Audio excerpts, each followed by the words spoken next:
Primera carta del apóstol Pablo a Timoteo, capítulo 6. Esta es la cuarta parte.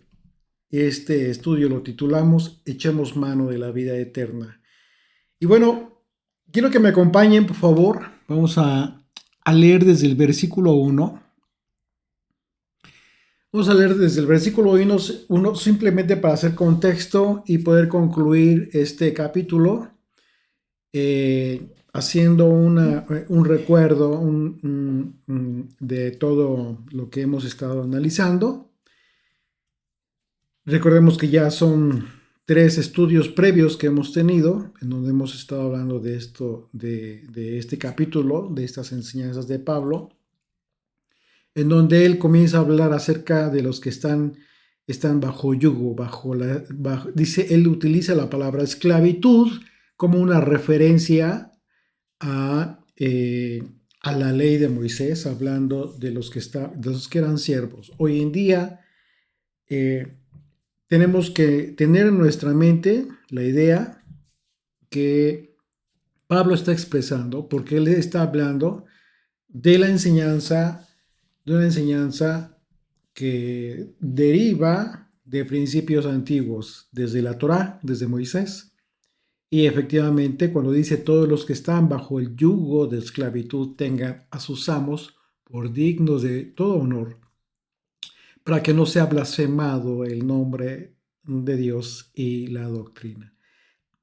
Entonces, Pablo, en términos generales, nos está remitiendo a la ley de los esclavos, que en su momento hablamos, la analizamos, la recordamos, que precisamente y entendimos que este concepto de esclavitud que está usando Pablo no tiene absolutamente nada que ver con el concepto de esclavitud que tiene el mundo para referirse a este sistema por el cual hombres tienen bajo dominio, un dominio cruel a otras personas. Así es de que no tiene nada que ver con eso, sino aquellos que por alguna circunstancia de la vida se encontraban como siervos. En muchas ocasiones, en la mayoría de las ocasiones, por causa de quizás alguna deuda que tenían que pagar, pero no tenían dinero para pagar, pues entonces se ofrecían como siervos a fin de que su servicio cumpliera el pago de aquella deuda. Pero era un trato, era un arreglo de acuerdo a la ley que implicaba respeto, implicaba amor, sobre todo, a grado tal de que los mismos siervos podían llegar a un punto de decir, quiero permanecer con mi amo. Por amor y bueno, en su momento analizamos todo esto. Comienza Pablo este capítulo bajo esta perspectiva de la humildad, del servicio que debemos de darnos unos a otros entre los hermanos. Dice, los que tienen amos creyentes no los tengan en menos por ser hermanos, sino sírvanles mejor, por cuanto son creyentes y amados los que se benefician de su buen servicio. Esto enseña y exhorta. Y como ustedes ven en este pasaje, pues Pablo continúa bajo ese mismo contexto de los esclavos, de los siervos que se rigen por la ley de Moisés, y en ese sentido es como nosotros tenemos que entender. Y obviamente hoy en día quizás ya no hagas eso, pero si tú tienes un trabajo, si eres empleado, etcétera, siempre estás bajo las órdenes de un superior, y eso implica una jerarquía a la cual tú le debes honor. ¿Por qué? Porque eso justamente va a hablar de tu testimonio. Y dice el verso 3, si alguno enseña otra cosa y no se conforma a las sanas palabras de nuestro Señor Jesucristo y a la doctrina que es conforme a la piedad, está envanecido, está hinchado, está inflamado, dice, no sabe y delira acerca de cuestiones y contiendas de palabras, de las cuales nacen envidias, pleitos, blasfemias, malas sospechas. disputas necias de hombres corruptos de entendimiento. También hablamos de este tema, hablamos bastante acerca de todos aquellos que difunden falsa enseñanza relacionada con un supuesto conocimiento superior, pero que a final de cuentas lo único que demuestran es que no conocen la verdad, no conocen la sencillez de la verdad de Dios y lo único que se han esforzado es en manifestarse a sí mismos, en manifestar su personalidad, ¿sí? Y eso les corrompe la mente. Una mente corrompida impide que la persona sea humilde para poder recibir la sencillez de la escritura, de la enseñanza de la palabra de Dios. Cuando nosotros adoptamos la actitud de humildad, nos estamos colocando en esta posición muy viable para que el Espíritu de Dios obre en nosotros. Recordemos que el conocimiento real de la palabra de Dios no depende de tu capacidad, sino de tu condición espiritual. ¿En qué condición te encuentras para poder recibir de otros las sanas palabras? Aquellas palabras que simplemente estamos derivando, porque no son de nosotros, sino de la palabra, de la escritura. Son palabras del Señor.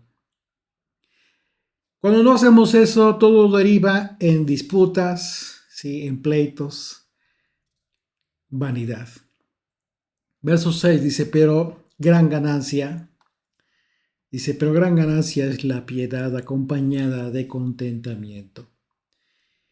Porque nada hemos traído a este mundo y sin duda nada podremos sacar. Y ya Pablo, en ese sentido, en este mismo contexto de la humildad, acerca de los esclavos, acerca del servicio, de tu actitud humilde para prestar un servicio bien hecho, tu trabajo, etcétera, esforzado. En ese mismo sentido es como Pablo continúa en la enseñanza y dice, conténtate con lo que tienes, con lo que Dios te ha dado. Como producto de tu esfuerzo, de tu trabajo, ¿las ganancias son malas? ¿Las riquezas son malas? No, no son malas, pero son malas en el momento, se convierten en malas. Tú las conviertes en malas en tu vida en el momento en que las sustituyes estas riquezas por lo que debe ocupar el primer lugar en tu vida, que es el Señor, que es Dios, su enseñanza, su doctrina, sus principios. Todo lo que representa la expectativa de la vida eterna. Cuando tú sustituyes este gran principio en tu vida y comienzas a poner en su lugar tus perspectivas personales acerca de las ganancias, de las riquezas, de tus aspiraciones personales, entonces comienzas a perderte esta gran riqueza del contentamiento. No significa que te conformes con ser pobre. Y ese es un gran error que muchas veces las personas tienen. Hoy en día puedes escuchar a algunas personas que ya no se esfuerzan por hacer las cosas bien, por trabajar, en un momento dado, incluso como lo dijo Pablo, estas manos me han servido incluso para sostenerme en mis necesidades, pero incluso para ayudar a los que menos tienen, a los necesitados. Eso puedes hacer. Eso es lo que deberíamos hacer. Pero muchas personas se equivocan en este principio y se conforman con todo el tiempo ser pobres, simplemente para medio comer, medio vivir. Y eso no es el contexto de las palabras y la enseñanza del apóstol Pablo. La piedad acompañada de contentamiento tiene que ver con poner en práctica toda tu capacidad, la capacidad que de alguna manera el Señor te permite tener para ejercer tu trabajo, esforzarte, tratar de ser el mejor incluso en lo que haces correctamente, claro, bajo los principios de honestidad diga justicia. Porque nada hemos traído a este mundo y sin duda de nada podremos sacar, por supuesto. Así es de que teniendo sustento y abrigo estemos contentos con eso. Porque los que quieren enriquecerse caen en tentación y lazo y en muchas codicias necias dañosas que hunden a los hombres en destrucción y perdición. Y aquí viene el contraste, cuando te equivocas, en donde comienzas a tener en tu mente, quiero enriquecerme. Y te equivocas porque entonces, ¿cuál es el punto que tú debes de querer alcanzar? Esforzarte en tu trabajo, tratar de ser lo mejor posible en tu trabajo. Si es que tienes un negocio, esforzarte en tu negocio. Bajo los principios del reino. ¿Qué significa esto? Todas estas enseñanzas que aprendemos de la Torá, los principios de honradez, de justicia, de piedad, etcétera. Todo esto va a generar que en un momento dado Dios te permita tener riqueza. Pero esa riqueza también tiene que estar justificada por la actitud de piedad, de justicia, cuando tienes la oportunidad de ayudar a otros. ¿Qué significa? ¿Que tienes que regalar tu dinero? No necesariamente. Quizás con tu servicio, con lo que tú aprendes, quizás seas un médico, quizás seas un licenciado, un abogado, quizás seas, no sé, tienes alguna profesión y quizás a través de lo que el Señor te permitió estudiar, puedes brindarle ayuda, darle servicio a otros que quizás lo necesiten y quizás decidas, pues no te cobro. Y eso es maravilloso, porque muchas personas dejan de resolver sus problemas precisamente por falta de dinero. Por ejemplo, hablando de abogados, ¿no? Pues ya tienes la necesidad de resolver un asunto de una sucesión porque pues ya fallecieron los papás, etcétera, los hermanos ya tienen que ver cómo resuelven aquello. Y entonces, pues hay que ir al juicio, hay que buscar abogado y a pagar dinero. Y en ocasiones dicen por allá, pues fulanito de tal nos puede ayudar y quizás es un hermano en la fe que dice, pues yo te ayudo, no te cobro. Imagínate qué bendición. Qué bendición. ¿Por qué? Porque también esa profesión implicó esfuerzo, quizás dinero también, años de trabajo, y que en un momento dado, como dijo Pablo, estas manos me han servido para lo que yo necesito, incluso para poder apoyar, ayudar a alguien más, a los que necesitan. Entonces, hay muchísimas y variadas formas de poder cumplir con estos principios. Es decir, no busques hacerte rico, no. Busca esforzarte en tu trabajo. Pero como principio, como principio más importante de tu vida, es que hagas las cosas conforme a la voluntad del Padre Celestial. Porque si tú haces eso, entonces todo lo demás va a venir por añadidura. El Señor te va a recompensar. Pero no al revés. El principio es así. Todo en orden y como debe ser.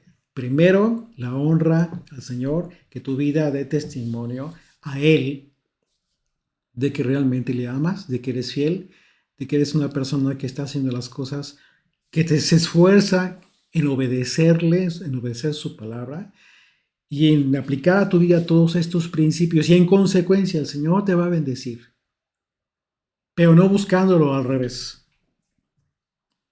¿Sí? Dice, ¿por qué? Porque los que quieren enriquecerse, o sea, como primer lugar, caen en tentación del lazo y en muchas codicias necias y dañosas que hunden a los hombres en destrucción y perdición. Porque raíz de todos los males es el amor al dinero, el cual, codiciando algunos, se extraviaron de la fe y fueron traspasados de muchos dolores. Imagínate, qué terrible. Y efectivamente así sucede. Cuando las personas codician y quieren adquirir determinadas cosas que no son suyas, pero que pudieran ser suyas, pero que los medios que usan son los incorrectos, eso se vuelve una pesadilla para las personas.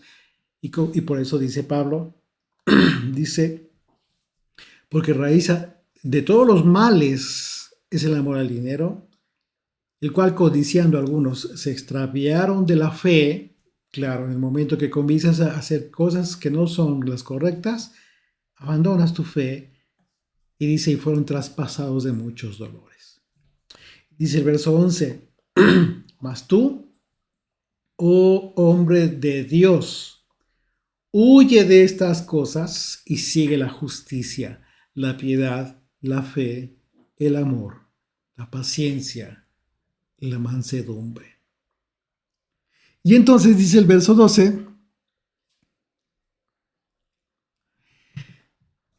dice, pelea la buena batalla de la fe. Pelea la buena batalla de la fe, echa mano de la vida eterna, a la cual asimismo fuiste llamado. Entonces, en este versículo Pablo nos está diciendo un montón de cosas. Cuando Pablo habla de pelear la buena batalla, ¿de qué está hablando? La buena batalla de la fe, ¿qué significa? Que debemos dar testimonio de una vida, de en nuestra vida, ¿sí? Nos sometemos a la ley de Dios, a todos estos principios que derivan del reino. Desde este momento, aunque sabemos que hablamos del reino de Dios, hemos aprendido principios que nos mantienen bajo esa expectativa del reino. Entonces, tenemos que comenzar a aplicar todos estos principios que hemos aprendido desde ya, desde esta vida. En eso consiste entonces la pelea. Y si es una pelea, ¿qué significa? Pues significa que no va a ser fácil. No va a ser fácil, porque debemos luchar contra todo lo que representa una oposición. Mientras estamos en este mundo, tenemos un opositor, tenemos mucha oposición. No estamos hablando principalmente de personas, sino de entes espirituales que obran en las personas y que muchas veces son se constituyen en nuestros opositores. Pero nuestra mira no debe estar en las personas, sino debemos ser conscientes de que esas personas son usadas para oponerse a que nosotros continuemos caminando bajo estos principios del reino. Debemos pelear contra todo aquello que venga del enemigo. Es decir, una vez más, no te vas a pelear no vas a buscar pelearte con las personas, sino debes ser consciente de, ¿y cómo es esa pelea? Bueno, echa mano de la vida eterna. Desde este momento en que nos encontramos en este mundo, simplemente tienes que comenzar a vivir bajo estos principios del reino.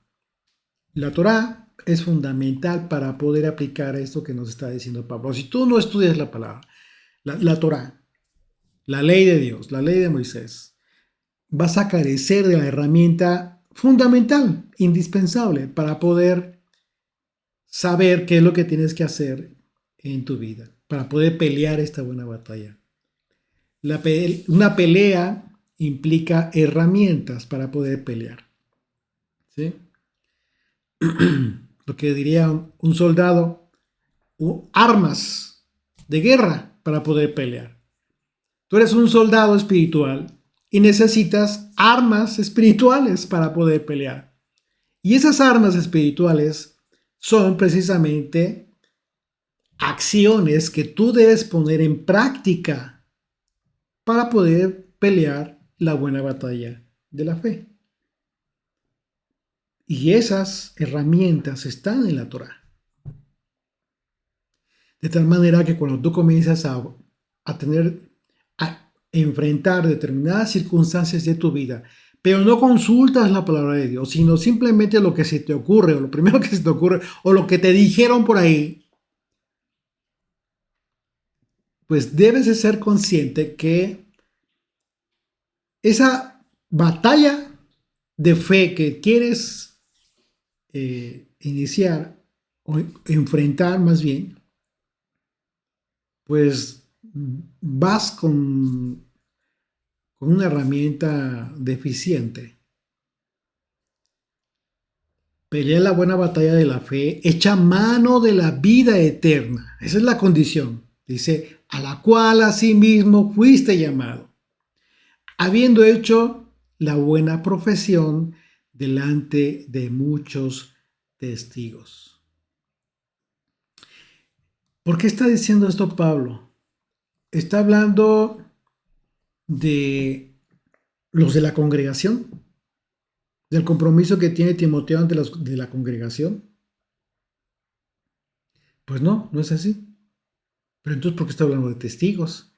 Y aquí es muy importante la herramienta del diccionario. La palabra testigos, subrayala. La palabra testigos en el griego es la palabra martus. Y se traduce como mártires. Pablo está hablando de la vida eterna. Fíjate, es en ese contexto en el que debes tú leer este pasaje. Pablo está hablando a partir de este verso 12 de la vida eterna. En ese contexto habla de testigos. ¿Qué significa entonces esto? El apóstol Pablo le dijo a Timoteo que antes que Timoteo, antes que Pablo, ha habido muchos otros que han sido ejecutados por su compromiso que hicieron con Dios. Esos fueron los mártires, esos fueron los testigos de los que le está hablando a Timoteo. Pelea la buena batalla de la fe porque has hecho esta buena profesión delante de todos estos que fueron mártires, que dieron su vida por la palabra de Dios. Esto es importantísimo. Es importantísimo porque el apóstol Pablo nos está diciendo que pelear la buena batalla implica, además de echar la mano de la vida eterna, haciendo uso de todos estos principios aprendidos en la Torá, los profetas, la doctrina de Yeshua, la doctrina de los apóstoles, incluso si es necesario, fíjate bien, estar dispuesto a ofrecer la vida por la verdad de nuestra fe.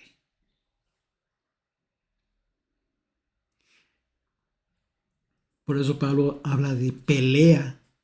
No es fácil. Una pelea que puede llevarte, como a muchos de estos mártires, muchos de estos testigos, los llevó hasta su muerte en este mundo.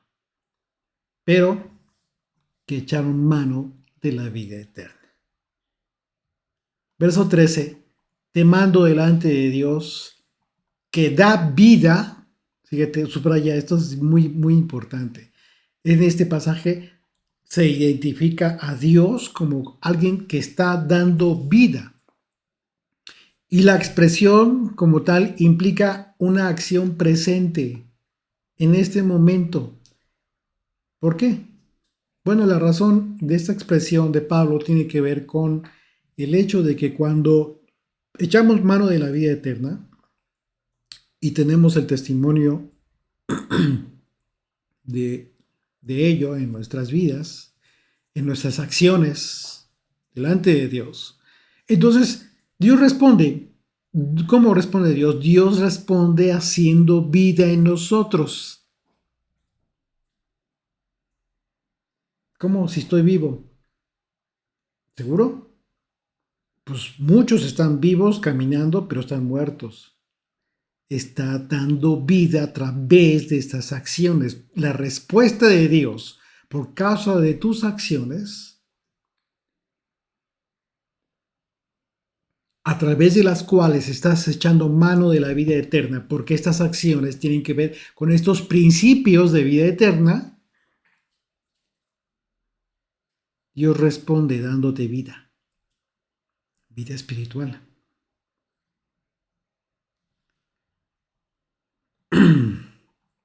Dios responde haciendo vida en ti. Es decir, Dios hace que por causa de nuestra forma de vida, que es el equivalente a echar mano de la vida eterna, Dios responde haciendo vida. Es decir, Dios permite que y incluso nos ayuda. Él nos ayuda a través de esta acción de dar vida a cumplir con todo lo que aquello que hemos sido llamados. ¿Cómo? A través de la capacidad espiritual, una capacidad espiritual especial que solo puede provenir de Él.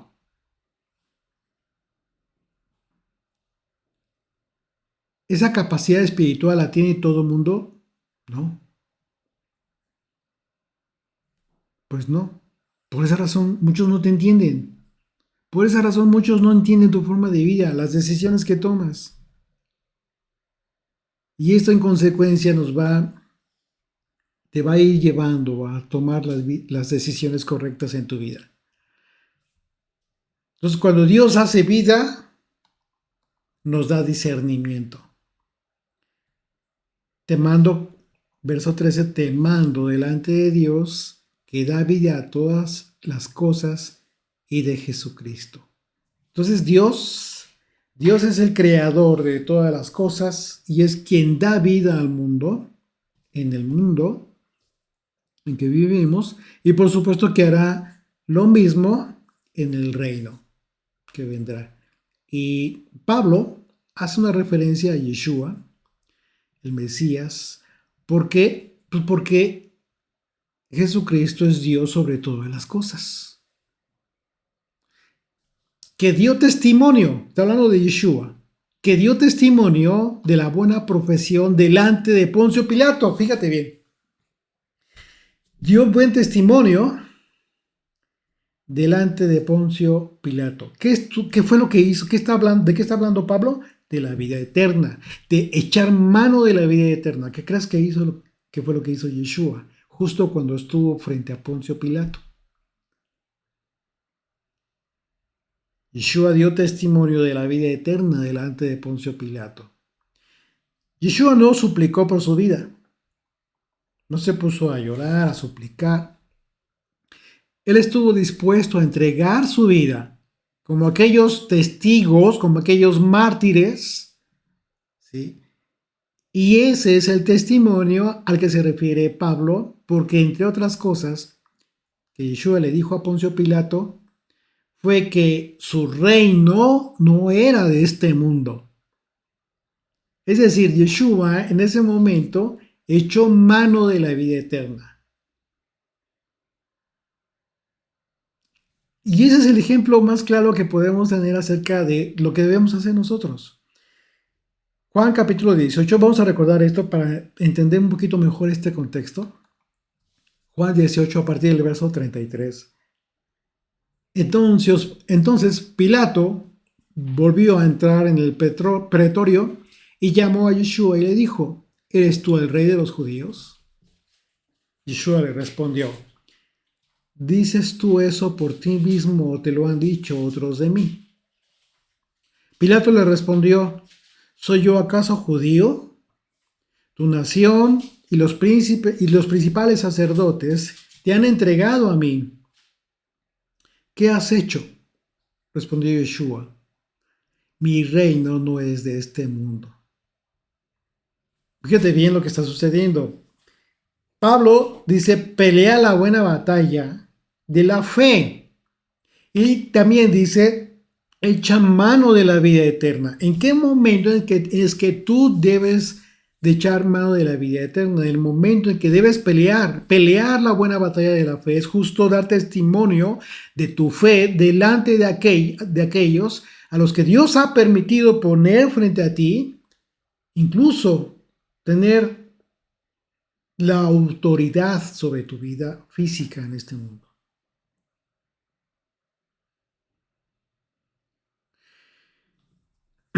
¿Qué has hecho?, le preguntó. Poncio Pilato dice, el Señor, mi reino no es de este mundo. Si mi reino fuera de este mundo, mis servidores pelearían para que yo no fuera arrestado fuera entregado a los judíos, pero mi reino no es de aquí.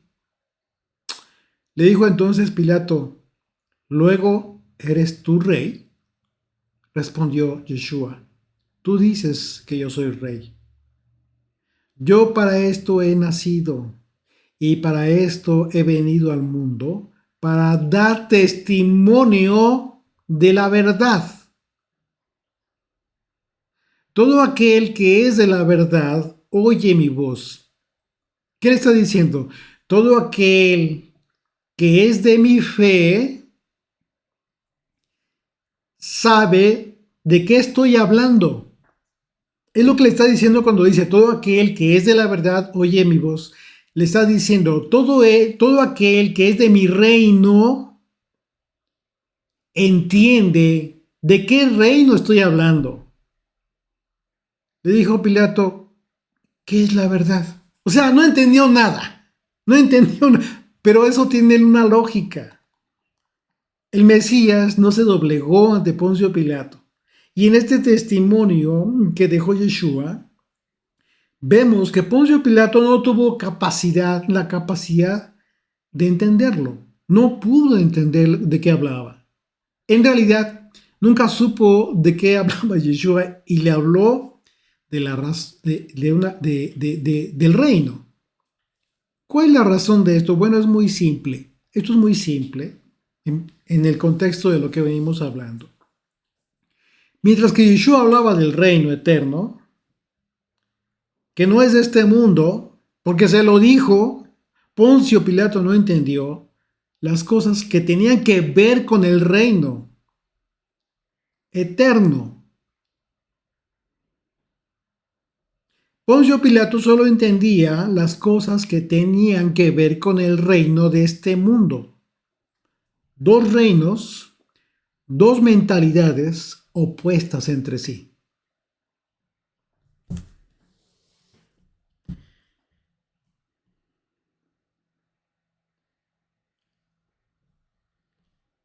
Dos personas que pueden ser de la misma familia pueden estar en esta circunstancia. Tú puedes estar hablando cosas del reino, acerca de las cosas del reino, los principios del reino, con tu familiar, con quien quieras pensar. Y puede ser que no te entienda. Puede ser que lo que tú hablas simplemente no le checa, no, esto no es para mí. ¿Por qué? Porque su mentalidad está alineada al reino de este mundo. Entonces, pelear la buena batalla de la fe implica una vida, implica que tu vida esté alineada con todos los principios de la vida eterna. ¿Qué significa esto? Porque en ocasiones la gente se va al extremo y ya no le importa nada de este mundo. No, pues tampoco. Sigues en este mundo todavía y si sigues en este mundo, tienes mucho que hacer aún en todos los sentidos de la vida.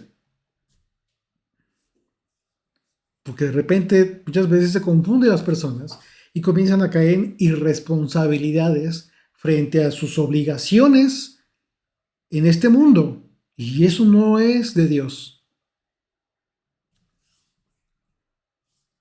Entonces tenemos que tener este equilibrio en nuestra mente, en nuestro espíritu, en nuestro corazón, para poder hacer las cosas correctas.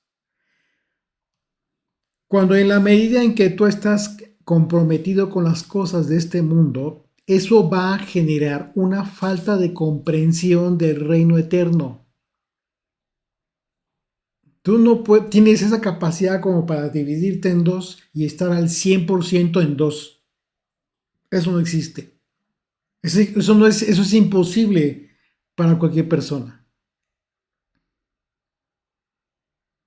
Cuando cuando tú estás en tu mentalidad alineado al reino de este mundo y aún así pretendes entender el reino eterno, simplemente tu idea del reino venidero es una idea distorsionada, una concepción falsa. Eso no lo vas a poder entender.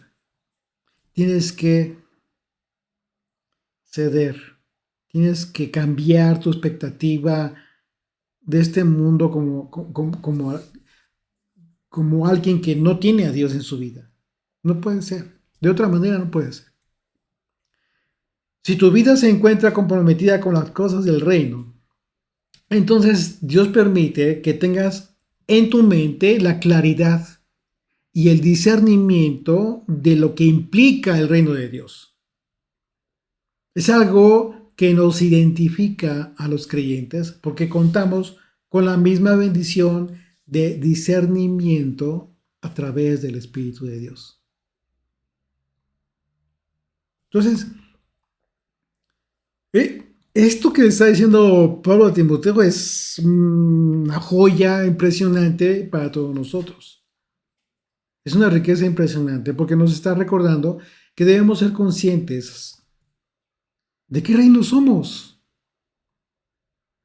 Y que no nos engañemos, sobre todo, que no estemos pensando en algo que ni siquiera es real en nuestra propia vida. O sea, hablando de nosotros mismos, no que alguien nos diga, no, nosotros. No pretendas que alguien te diga darte palomita. No, pues eso no, eso a ti no te sirve de nada. Lo que tú necesitas es ser consciente realmente de en qué reino estamos, en qué reino estás. Te está aprobando Dios, estás recibiendo lo que Dios te está dando como preparación para ese reino, o simplemente continúas haciendo las cosas a tu manera, porque piensas que tú sabes cómo hacer las cosas.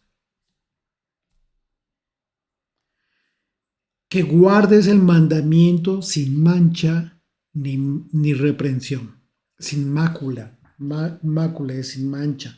¿De qué mandamiento Pablo está hablando en este momento? Bueno, el mandamiento de tener un carácter conforme al reino de Dios. De eso está hablando. Ese es el mandamiento al que se está refiriendo. Porque para eso hemos sido llamados, como ya lo expresó Pablo. Y esto es muy interesante porque Pablo se refiere a guardar este mandamiento sin mancha y sin ningún tipo de reproche. Mateo 6, verso 32 dice, porque los gentiles buscan todas estas cosas. Todos aquellos que aún no han sido convertidos, que aún no creen, por cualquier razón, buscan todavía todas estas cosas. ¿De qué está hablando? De todo el aspecto material. Olvidándose del reino, sin ni siquiera conocerlo, sin tenerlo presente. Porque todos los gentiles buscan estas cosas, pero vuestro Padre Celestial, fíjate bien lo que te está diciendo, a ti que eres creyente, pero tu Padre Celestial sabe que tienes necesidad de todas estas cosas. Y entonces dice, busca primeramente el reino de Dios y su justicia y todas estas cosas te van a ser añadidas. Fíjate qué promesa hermosa.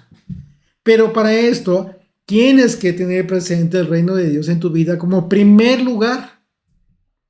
Y de ahí deriva la bendición. No es al revés. No es de que le pidas a Dios y con mucha enjundia y con mucha pasión y muchas veces, ¿no? ¿Cuántas gentes no piensan así? Con mucha fuerza, pide.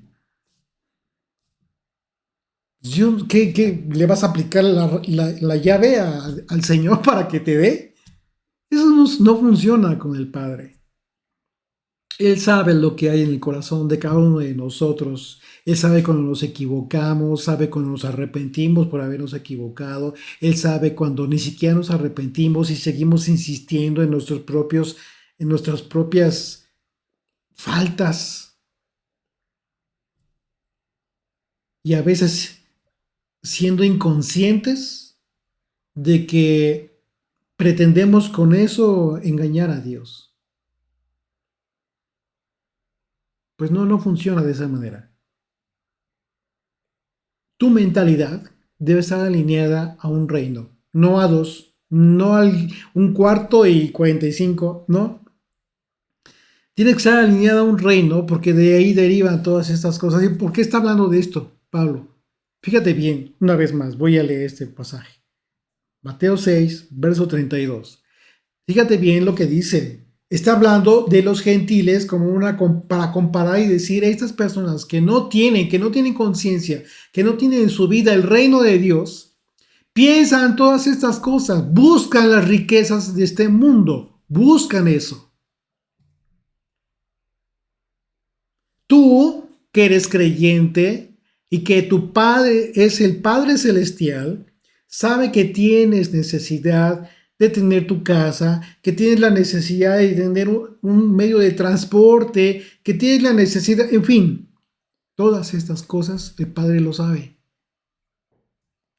Pero lo que te está diciendo Pablo es, Dios te lo puede dar, pero entonces lo que tienes que hacer es primero buscar el reino de Dios y su justicia. ¿De qué está hablando?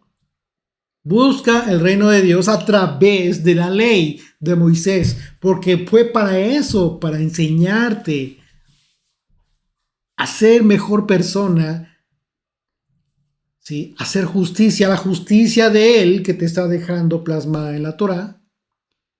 Y entonces el Señor te va a permitir que todo aquello que tú anhelabas venga por añadidura a tu vida.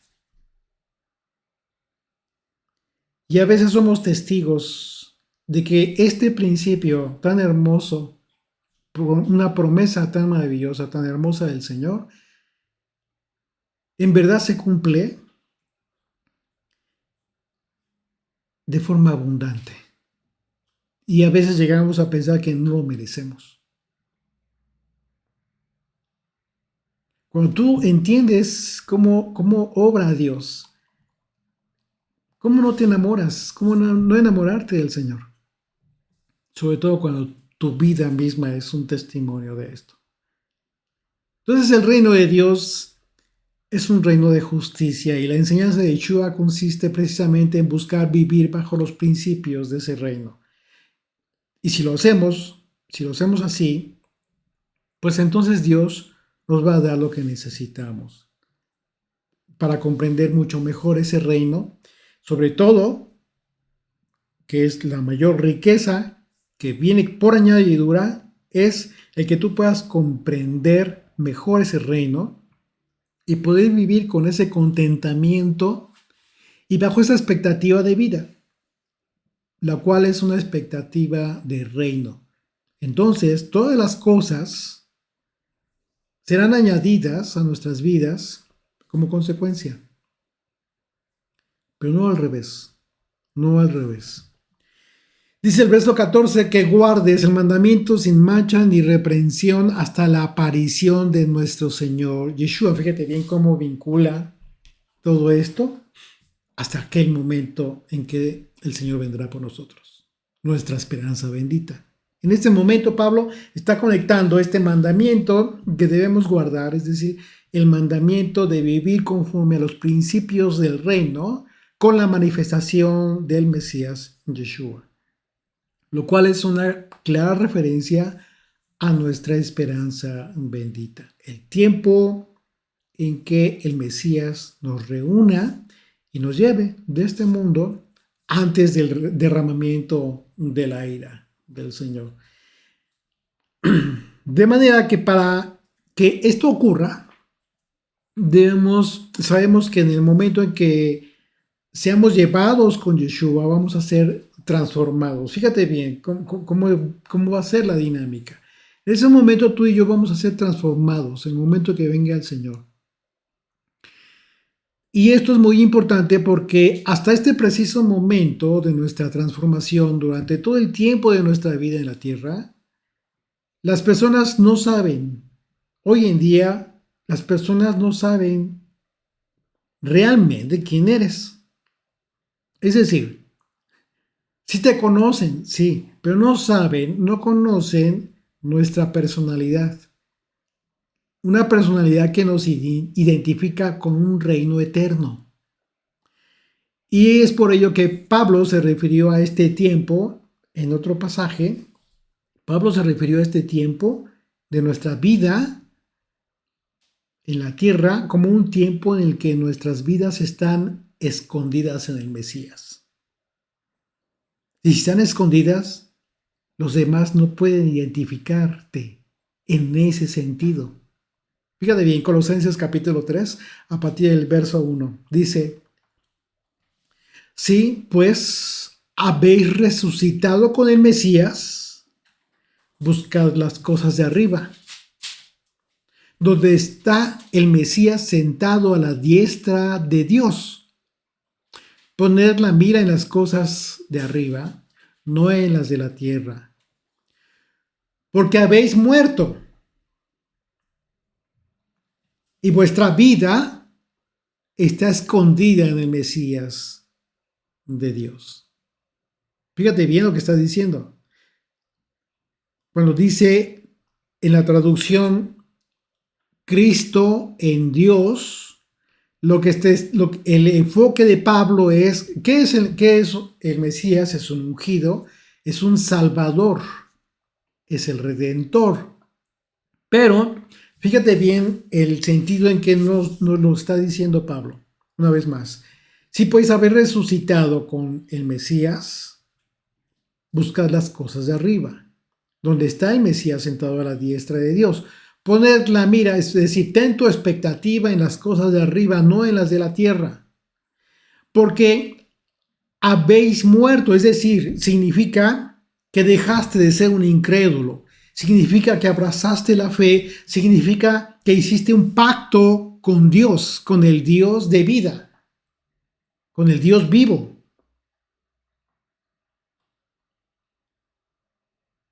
Por eso estás muerto para este mundo. Por eso resucitaste en el Mesías, pero no a la vista de todo el mundo, sino escondido. Dice, cuando el Mesías, vuestra vida, se manifieste, entonces dice una vez más, verso 3, porque habéis muerto y vuestra vida está escondida con el Mesías en Dios.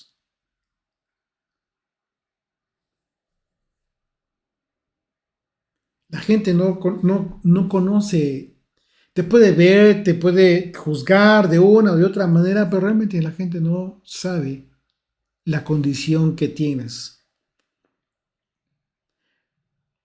Dice verso 4, cuando el Mesías, vuestra vida, se manifieste, entonces vosotros también seréis manifestados con él en gloria. Hasta entonces los incrédulos no pueden ver lo que recibiremos y tampoco pueden ver lo que ya tenemos hoy en día.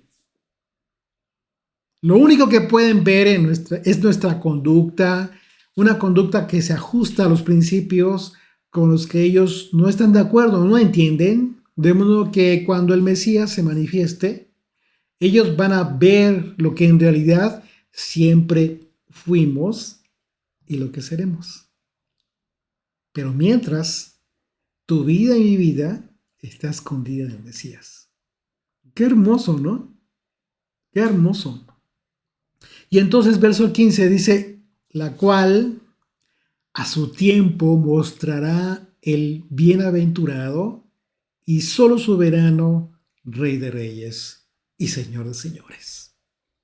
Hasta entonces Él va a mostrar tu gloria en Él.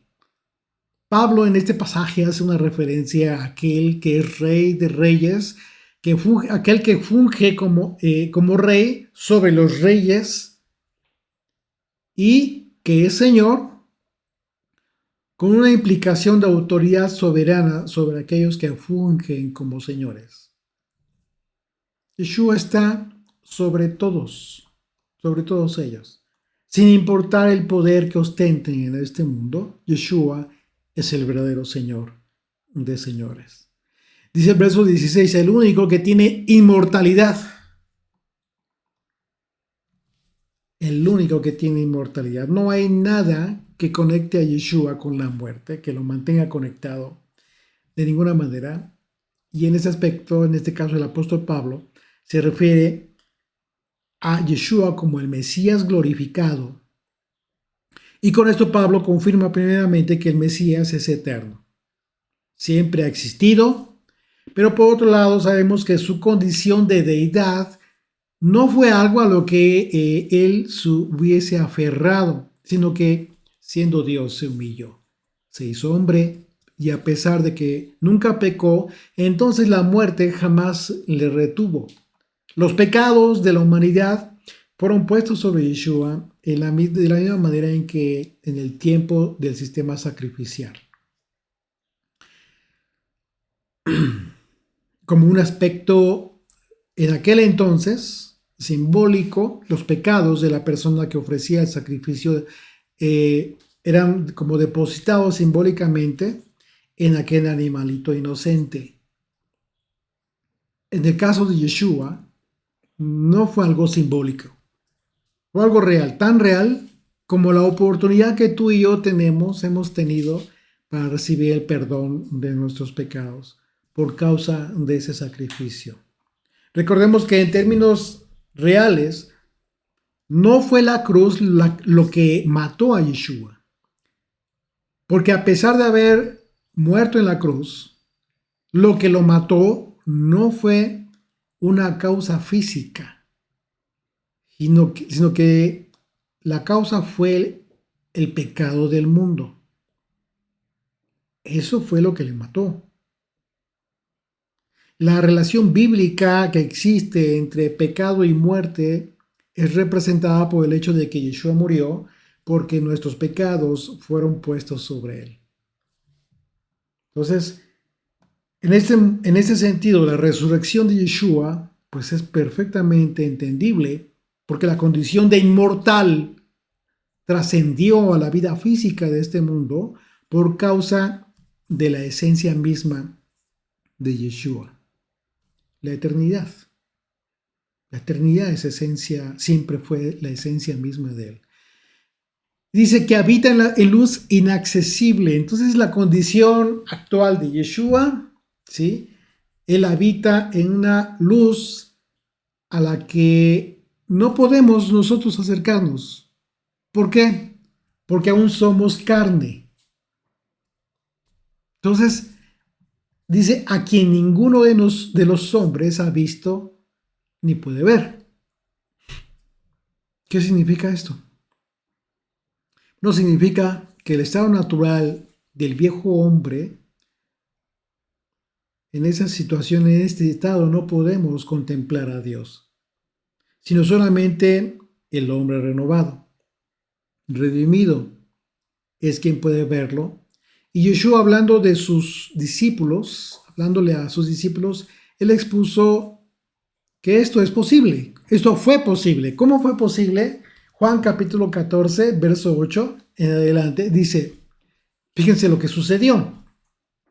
¿Por qué? Ok, no, o sea, el Señor hoy en día está en luz inaccesible, pero hubo quien lo pudo ver, quien pudo ver a Dios.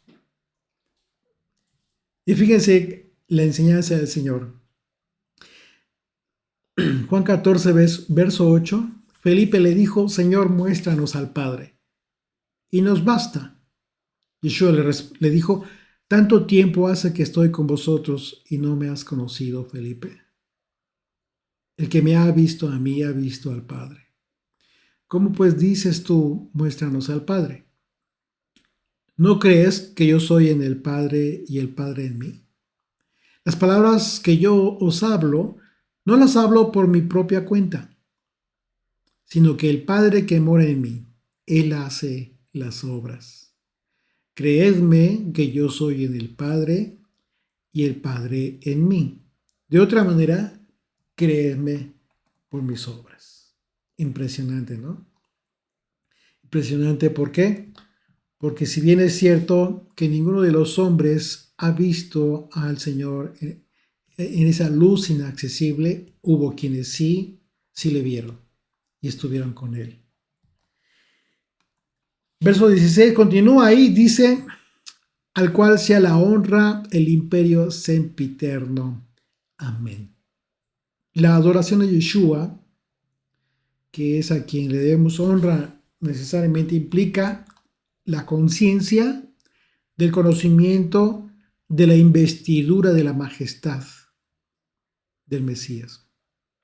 Y eso es verdaderamente un regalo hermoso que recibimos en el Espíritu. Tener esta conciencia de la majestad de nuestro Señor. Verso 17. A los ricos de este siglo manda que no sean altivos, ni pongan la esperanza en las riquezas, las cuales son inciertas. Fíjate bien, Pablo le dice, sé que hay ricos, sé que hay gente rica en la congregación. ¿Los condenó por las riquezas? Claro que no. ¿Condenó sus riquezas? Claro que no. Ese nunca fue el tema de Pablo, ni del Señor. Nunca estuvieron peleados con las riquezas, no. Pero les dijo, pongan en orden las cosas. Diles esto. A los ricos de este siglo manda que no sean altivos, ni pongan la esperanza en las riquezas, las cuales son inciertas. Cuando Pablo habla de las riquezas inciertas, no significa que las riquezas pues no sean verdaderas, claro que no, sino que el concepto de incierto es expresado en el contexto de las riquezas del reino eterno, porque está hablando del reino eterno.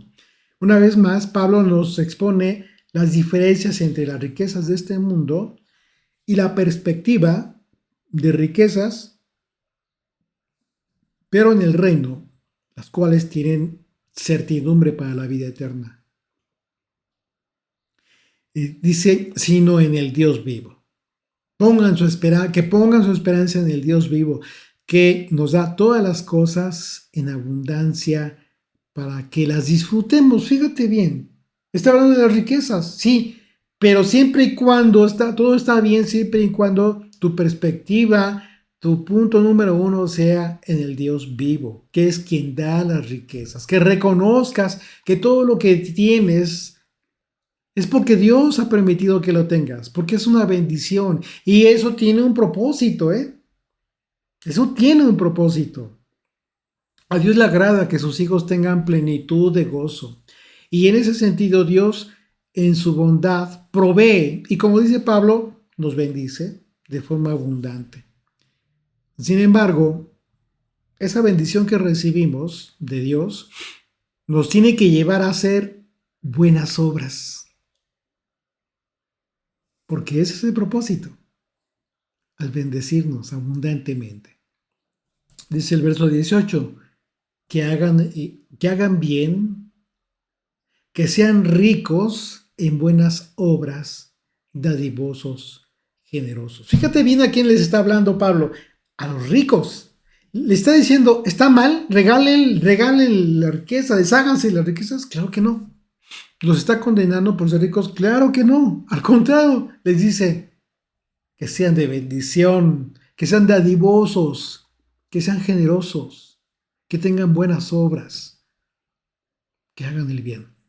Entonces debemos realizar buenas obras con quien se deje, porque también tampoco vas a imponer, con quien se deje y con quien reciba aquello que tú quieres proporcionar, que quiera, con aquel que tú pudieras considerar que pueda ser de bendición a alguien que lo necesite, pues hazlo.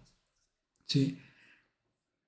Debemos tener esas buenas obras para que entonces, si eres rico, pues que no seas solamente rico en aspecto material, sino que tengas unas buenas obras.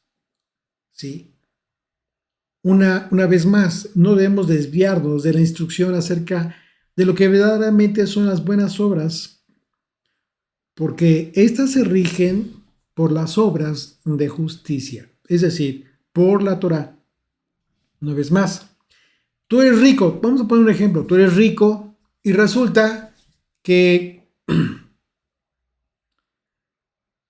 alguien te dijo por ahí que si tú haces esto y aquello, pues te vas a ganar el reino, porque es como si invirtieras. ¿Es así como funciona?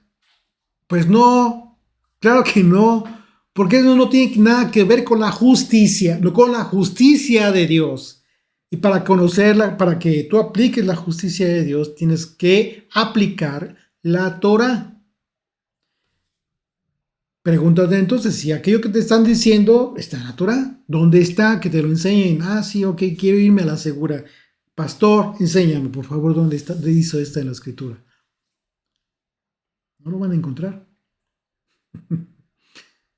En contexto no lo van a encontrar. Esto tiene que ver con el hecho de que Dios nos da muchas cosas de forma generosa. Y nuestra actitud de gratitud se manifiesta a través de las buenas obras cuando recibimos la generosidad de Dios y lo compartimos con los demás. Así de simple. Dice el verso 19, atesorando para sí buen fundamento para lo porvenir. Ah, no, pues de aquí soy, dicen los falsos maestros, de aquí soy, porque entonces vas a invertir en el reino. ¿Cómo? Invierta aquí conmigo. No, no es cierto. Fíjate cómo pervierten y echan a perder este mensaje hermoso de Pablo, esta enseñanza maravillosa que le está dando a Timoteo. Atesorado, fíjate, les está hablando a los ricos. Les está diciendo, ustedes ya tienen esto, qué bueno. Bueno, ahora que en su mente, que en su corazón, que en su espíritu haya esta transformación. Si hasta hoy no ha sucedido, cambien el sentido de su prioridad, de la prioridad en su vida. Continúen, pero ahora bajo la perspectiva del reino, bajo los principios del reino. Y entonces dice atesorando para sí, o sea, para ellos, buen fundamento para lo porvenir. ¿Qué es lo porvenir? Pues está hablando de la vida, sigue hablando de la vida eterna, Pablo. Pero entonces, ¿cuál es la falsa? ¿En qué sentido está la falsa enseñanza? Porque fíjate lo que dice. Atesorando para sí buen fundamento para lo porvenir, que echen mano de la vida eterna. Una vez más, te regresa al origen. Entonces es importante que no se confundan pensando que por el hecho de compartir de la abundancia que Dios te da como actos de generosidad al dar cosas materiales, pues ya tienes una garantía. No funciona así. Muchos falsos maestros de hoy en día, ¿qué es lo que hacen? Les hacen creer a las personas que tienen riquezas, que se invierten en su ministerio, es decir, en su obra, lo que ellos hacen. Eso es el equivalente a invertir en el reino de Dios. Y todo generado por este pasaje que pervierten, porque Pablo dice, atesorando para sí buen fundamento para lo porvenir, que echen mano de la vida eterna. Pero ahí lo que están haciendo es cortando el aspecto más importante. ¿Por qué? Porque ese buen fundamento que van a lograr para su porvenir, para el reino eterno, está justificado por echar mano de la vida eterna. Y acabamos de entender claramente qué significa echar mano de la vida eterna. Poner en práctica los principios de la voluntad de Dios, la Torah. ¿Y en qué momento Moisés les dijo a toda la gente, pues inviertan para que tengan el reino? ¿Eso les dijo Moisés? Desde luego que no. Por mandamiento del Señor, en una ocasión les dijo, vamos a construir el tabernáculo por instrucción del Señor. Den de su corazón, de su generosidad. Todo aquello que el Señor les permitió llevarse de Egipto, lo desbordaron.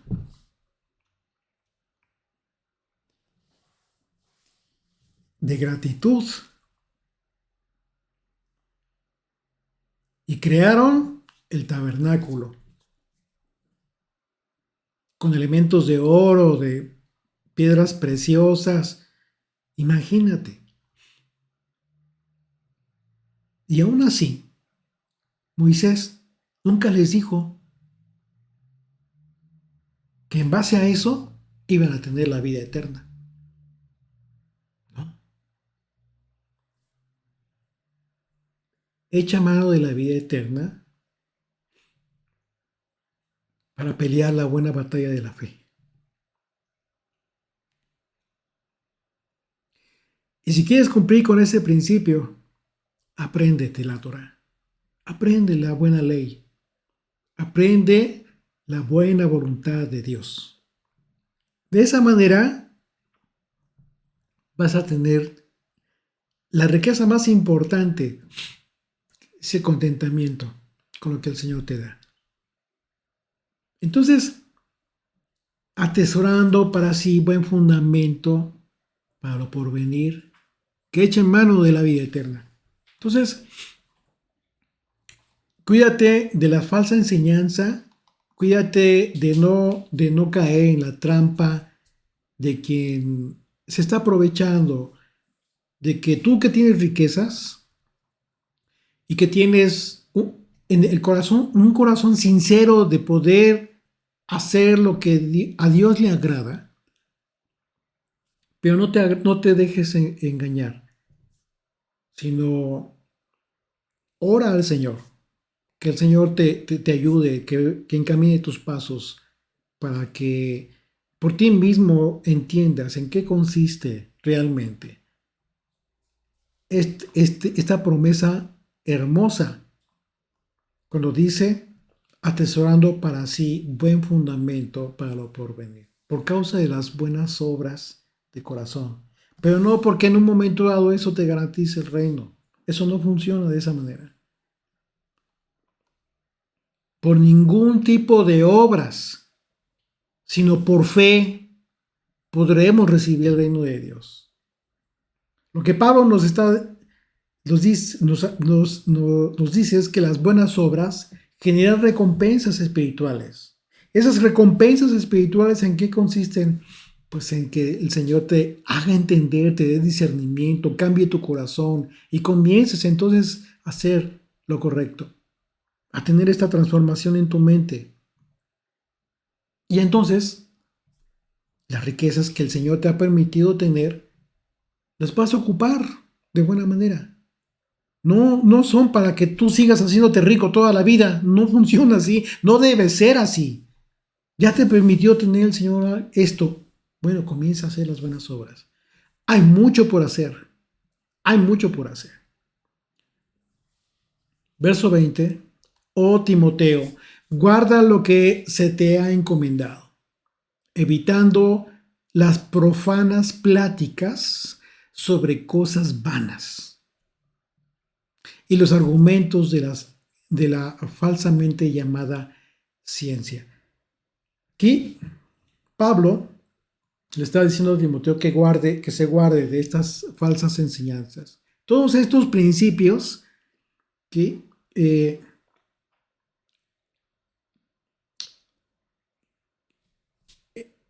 los debe de conservar como evitando las conversaciones vanas, argumentando argumentos que son falsos, de quienes sostienen que tienen conocimiento de las escrituras, lo que le llama ciencia, Pablo, porque a final de cuentas no es verdad, no siempre es verdad. Las vanas palabrerías tienen que ver con cosas que las personas hablan, pero que no tienen fundamento en las escrituras. Por ejemplo, hay gente que se dedica a enseñar en este movimiento de las dichosas llamadas raíces hebreas, en donde dan una enseñanza mezclada de cristianismo con judaísmo, y con tal de agradar a las personas que están en el cristianismo y comenzar a ser adeptos, comienzan a enseñar, a hacer una mezcla, Hablan del Mesías, hablan de Jesucristo, hablan de todas las cosas que enseñó, pero al mismo tiempo hablan también de judaísmo. Y es ahí donde comienzan a meter palabrerías, comienzan a meter cosas que no están en la escritura.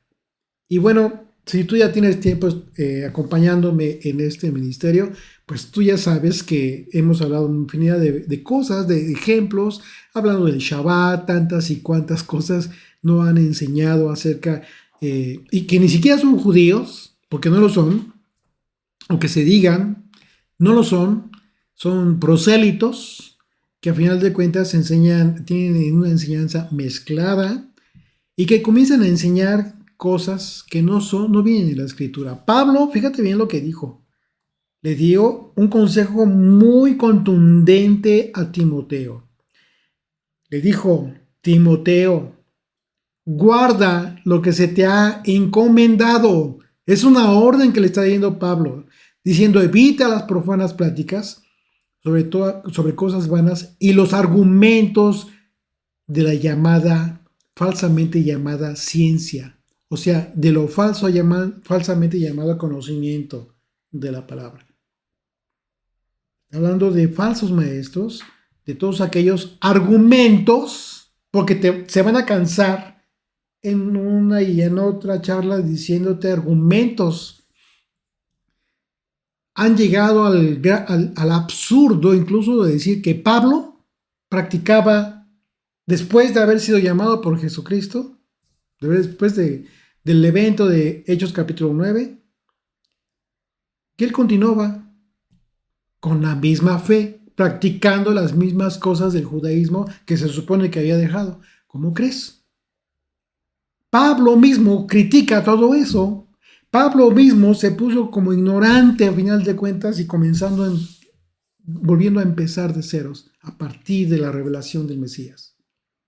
Pablo mismo habla de todos sus hermanos que, argumentando con tener ciencia de conocimiento, realmente todo esto que hacían no lo hacían conforme a ciencia, como el verdadero conocimiento de la palabra de Dios.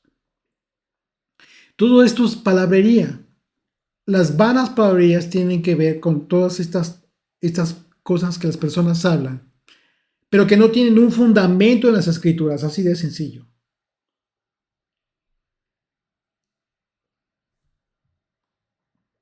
Y hay muchas cosas, muchas cosas. Por ejemplo, hay personas que hacen preguntas en relación a aspectos que vemos en las escrituras, pero que la propia escritura no lo explica. Y algunas personas sus preguntas se enfocan en querer saber una respuesta, a pesar de saber que la escritura no lo aclara por ningún lado. Esas son las vanas palabrerías, las que habló el apóstol Pablo. Pablo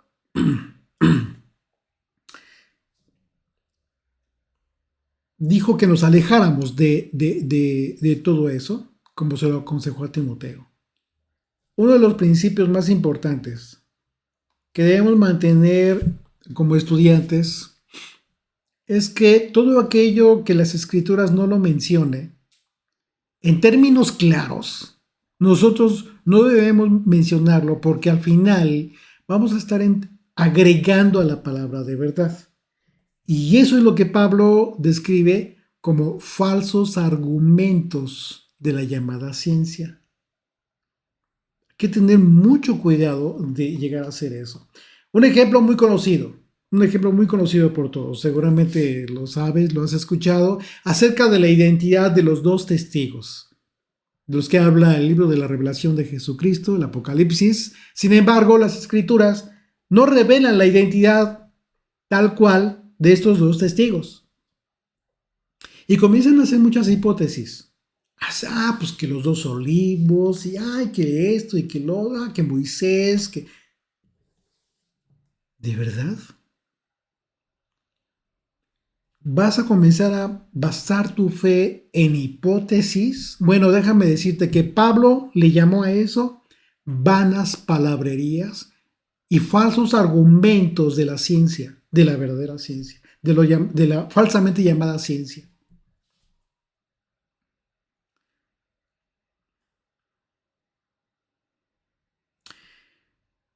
Este tema de los dos testigos, por ejemplo, es muy sonado y muy comentado. Hay un montón de comentarios en la web.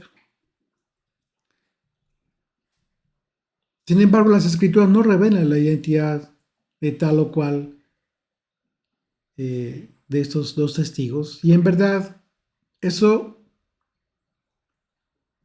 no importa. ¿Por qué? ¿Quiénes son? Dios consideró no revelar sus nombres. ¿Crees que se olvidó? A Juan, a Juan se le dio instrucciones igual que a Daniel. En un momento dado, sella las palabras de este libro, porque no son para este tiempo. ¿Por qué razón tú insistes o insistimos en querer conocer más allá de lo que está escrito? Por vanidad.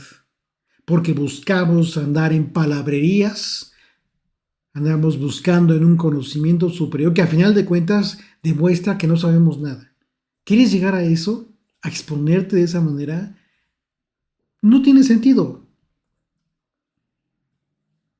Si Dios consideró no revelar sus nombres, por ejemplo, en el caso de estos dos testigos, por alguna razón importante.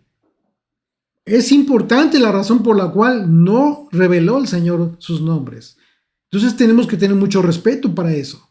Además, porque Dios consideró que no necesitamos saberlo en este momento. ¿Y qué tal si se trata de dos testigos que no conocemos? Bueno, lo que está de más y de lo que abundan infinidad de estos que hablan vanas palabrerías, no deberíamos hablarlo si decimos ser fieles a la palabra de Dios. La expresión que utiliza el apóstol Pablo de quienes lo que hacen acerca de las vanas palabrerías pueden parecer no inteligentes a los ojos del creyente, pero en realidad sus argumentos son falsos y son portadores de un conocimiento falso. ¿Qué te estoy diciendo? No te dejes apantallar. No permitas que alguien... Y va a haber muchas cosas con las que pretendan apantallarte. No voy a hablar de qué, porque de repente van a decir, ya está hablando de fulanito. No voy a hablar de qué. Pero hay muchas personas que usan muchas cosas, muchas y variadas cosas, para causar una impresión en las personas. Y las personas de repente con una débil fe son fácilmente influenciables. Y eso es triste. Dice el verso 21, la cual, profesando algunos, se desviaron de la fe. Claro, poco a poco,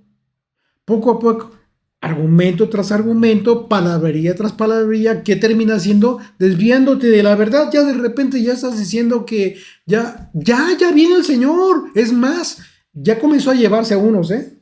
¿No has visto? Ya desaparecieron, ya comenzaron a llevárselos. ¿De veras? Y entonces la señal de la que habló el propio Señor, pues no la vi, estaba durmiendo yo. Fue en la madrugada. No, fue un eclipse. O sea, tanto absurdo, de repente, de verdad, que espanta cómo la gente se está perdiendo de la fe sencilla, verdadera. Por causa de ir de palabrería entre palabrería, argumento y argumento, y de repente le buscan y están hablando de repente ya cosas que tristemente dices, ya no somos de la misma fe. Ya no tenemos la misma fe. Y es muy triste. Porque podemos estar, de repente no ponemos de acuerdo. Que el conteo del Homer. Bueno. Pues oye, se vale todavía de repente. Pues a mí no me queda claro todavía esto. Necesito estudiar. Todos estamos en la misma. Todos estamos en ese proceso. Pero eso es una cosa. Y siempre basándonos, obviamente, tratando de apoyar lo poquito que sabemos en la propia palabra, en la propia escritura. Pero de repente ya comienzas a hablar cosas de que ya el diablo pateó a no sé qué en la constelación de no sé qué cosa. No, dices tú, no, pues ya te perdimos. Entonces tengamos mucho cuidado de no ser de esas personas que por el gusto de las vanas palabrerías se apartan de la fe. Porque quienes se perfilan hacia la vanidad de lo que muchos llaman un conocimiento superior, en realidad solo se alejan de la fe. Mientras que si nos mantenemos afianzados en la fe, que solo tiene su argumento en las escrituras, entonces vamos a estar atesorando un buen fundamento para lo porvenir. Estaremos echando mano de la vida eterna. Amén.